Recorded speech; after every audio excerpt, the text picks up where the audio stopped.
আসসালামু আলাইকুম। কাছে এবং দূরে যে যেখান থেকে আজকের ভিডিওটি দেখছেন সকলকে জানাই স্বাগতম।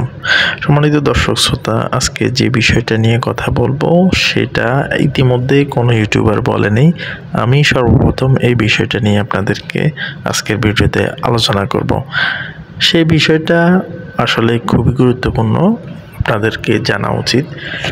আমাদের বাংলাদেশি হাজার হাজার মানুষ এই ভুলগুলো করে প্রবাসে আসতেছে এবং কি প্রবাস থেকে চলে যাচ্ছে। তাদের নিজের অজান্তে এই ভুলগুলো হচ্ছে। ভুলগুলো কি নিয়ে আজকে কথা বলবো, অবশ্যই পুরো ভিডিওটি দেখবেন। আশা করি ভিডিওটি দেখলে আপনাদের এমবিগুলা বৃথা যাবে না। তো চলুন চলে যাই আজকের মূল ভিডিওতে। যাওয়ার আগে ছোট্ট একটা রিকোয়েস্ট, যারা এখনও চ্যানেলটি সাবস্ক্রাইব করেননি অবশ্যই সাবস্ক্রাইব করবেন।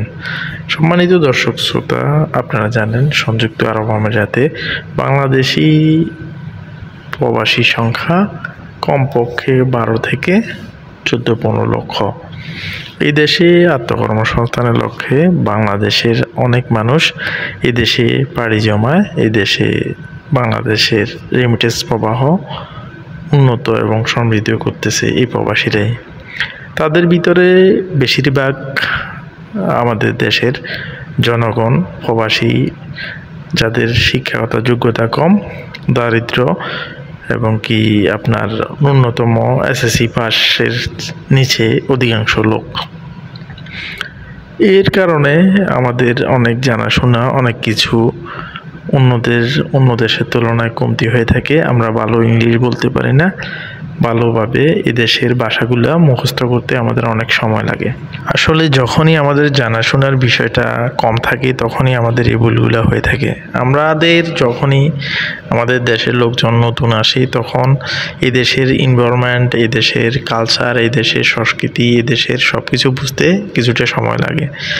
যে ভুলগুলো করে থাকে তার ভিতরে একটা হলো আপনার এদেশের যে মহিলাগুলা, এদেশ সংযুক্ত আরব আমিরাত কিন্তু একটা ট্যুরিস্ট কান্ট্রি। এখানে সারা বিশ্বের লোক এদেশে আসে, এদেশে ভ্রমণ করে। এদেশে তারা তাদের কালচার অনুযায়ী চলে, কোনো বাধা বিপত্তি নেই। প্রথমত যে ভুলটি আমাদের দেশের অল্প কিছু সংখ্যক লোক যাদের জানা নাই, আমাদের দেশে কিন্তু মহিলাদের দিকে আপনি রাস্তাতে হেঁটে গেলে অনেক রকম অনেক রকম টিজিংয়ের মতো বা অনেক রকম বাজে চক্ষু দিয়ে তাকালেও কোনো সমস্যা নেই। মেয়েরা মাইন্ড করে না বা এটার জন্য প্রতিবাদ করে না, যদিও এটা খারাপ, মানে ওইভাবে আসলে মেয়েরা প্রতিবাদ করে না। কিন্তু এইসব দেশে এসে আপনি যদি কোনো সেক্টরে কাজ করেন, আপনি যদি কোনো ওয়েটার হন বা কোনো রিয়েল এস্টেট কোম্পানিতে আপনি জব করেন, আপনি যদি কোনো মেয়ের দিকে বাজেভাবে তাকান, ওই মেয়েটা যদি বুঝতে পারে আপনাকে কিন্তু সিধা পুলিশে ফোন করবে বা ও নিজে আপনাকে বলবে। আপনাকে যদি ও নিজে বলে তো বেঁচে গেলেন, যদি পুলিশ কল করে আপনার সবার জীবনটা কিন্তু এখানে অনেক ক্ষতিগ্রস্ত হতে পারে। দ্বিতীয় বিষয়টা হলো, এই দেশে বাচ্চা কাচ্চাগুলা ছোট আপনি দেখবেন আপনাকে দেখলে হাই হ্যালো বলবে এবং কি আপনার সাথে মিশতে চাবে, কিন্তু ভুলে আপনি ওদের গায়ে, আমাদের দেশে যেরকম ছোট বাচ্চা কাচ্চাদের আমরা আদর করে পাশে বসাই বা চকলেট কিনে দিই, কেউ আবার মেয়েদেরকে আদর করে চুমু দিয়ে থাকে, কিন্তু এ দেশে এটা করতে পারবেন না, একদমই নিষেধ।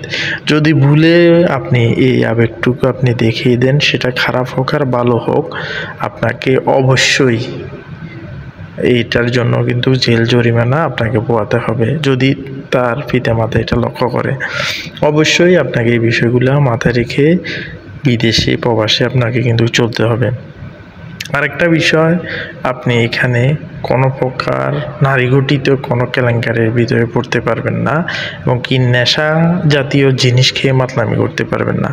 অনেকেই এখানে অনেক ধরনের নেশা জাতীয় জিনিস পাওয়া যায়, না বুঝে বন্ধুবান্ধবের তালে পড়ে জীবনে যে জিনিস সে ব্যবহার করেনি, খায়নি, সেটা সে খাওয়ার পরে পরবর্তীতে মাতলামি করে, যেটা কিন্তু আপনার এই দেশে পুলিশ দেখলে কিন্তু অনেক সমস্যা হতে পারে।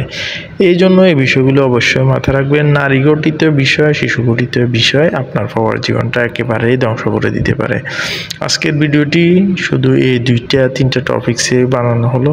অবশ্যই মাথায় রাখবেন, এই কথাগুলো নিয়ম মেনে চলবেন, এইগুলো থেকে এড়িয়ে থাকবেন, তাহলে আপনার পাওয়ার জীবন সুন্দর এবং সার্থক হবে। আমি এই কথাগুলো বলতাম না, কিন্তু আমার পরিচিত একবারে খুব কাছের একটা লোকের এই ঘটনাটা ঘটেছে, আমি দেখেছি, সেজন্য আপনাদেরকে এই কথাটা শেয়ার করলাম। অবশ্যই আপনারা এগুলা মেনে চলার চেষ্টা করবেন।